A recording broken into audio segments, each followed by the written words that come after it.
एक मोठी बातमी समोर येते। निवडणूक आयोगाने नगरसेवकांच्या निवडणूक खर्चात मोठी वाढ केली आहे। राज्य निवडणूक आयोगाने आगामी स्थानिक स्वराज्य संस्थांच्या निवडणुकांसाठी उमेदवारांच्या निवडणूक खर्चात मोठी वाढ केली आहे। आधीच्या तुलनेत सुमारे 1.5 पट वाढ केल्याने उमेदवारांना मोठा दिलासा मिळालाय। आयोगाच्या या निर्णयामुळे निवडणूक लढवणाऱ्या उमेदवारांना प्रत्यक्ष निवडणूक प्रचारासाठी आर्थिक मोकळीक मिळणार आहे। यापूर्वी जिल्हा परिषद निवडणूक उमेदवारांसाठी 6 लाख रुपयांची आणि महापालिका निवडणुकांसाठी 10 लाख रुपयांची खर्च मर्यादा होती। मात्र बदलत्या काळानुसार आणि वाढत्या खर्चाच्या पार्श्वभूमीवर ही मर्यादा आता वाढवण्यात आली आहे।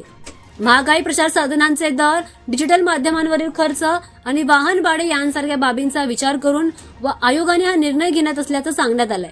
या वाढीमुळे उमेदवारांना कायदेशीर चौकटीमध्ये उभे राहून प्रभावी प्रचार करण्यास मदत होईल।